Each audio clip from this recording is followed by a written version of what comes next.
আবারও চলে আসলাম একটা নতুন গল্প নিয়ে।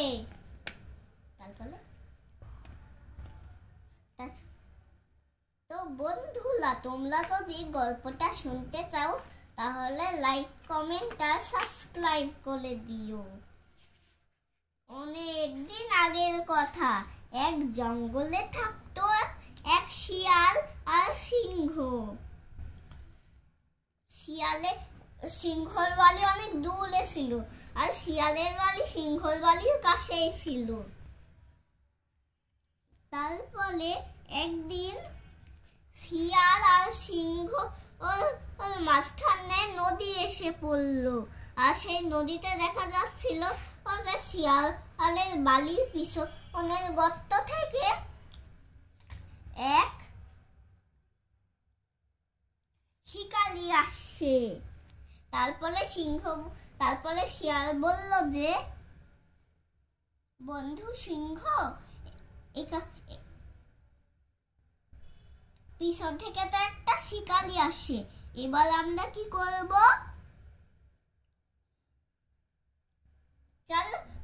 চলো শিয়াল বন্ধু, আমার কাছে একটা আইডিয়া আছে। আমরা এই ঝোপঝাড়ের মধ্যে লুকিয়ে পড়ি। তখন তো শিকারী আমাদেরকে দেখতেই পাবে না। তাহলে ধরবে কি করলে? হ্যাঁ, এটা ভালো আইডিয়া। চলো আমরা ঝোপঝাড়ের মধ্যে লুকিয়ে পড়ি।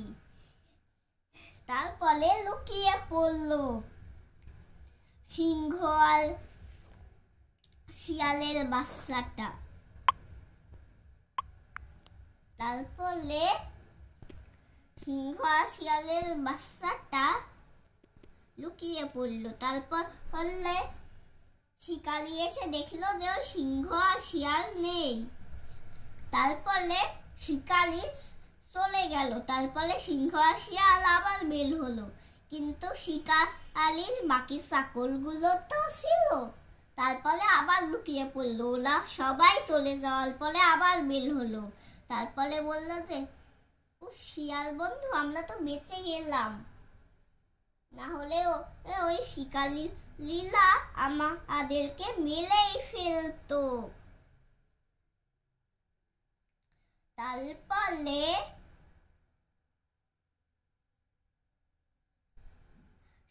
তারপরে শিয়ালের বাচ্চাটা বলল যে, থ্যাংক ইউ বন্ধু,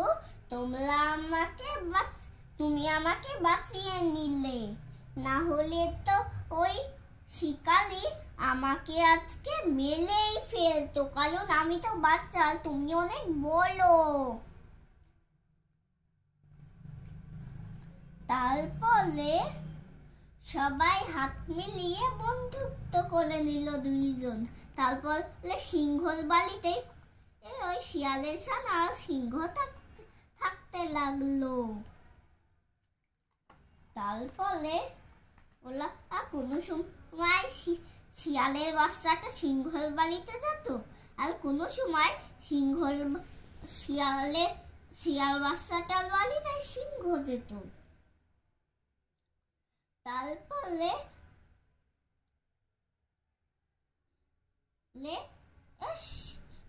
সিংহ বলল যে, ওয়েলকাম বন্ধু। তারপরে বাই বন্ধুরা। তারপর শেষ।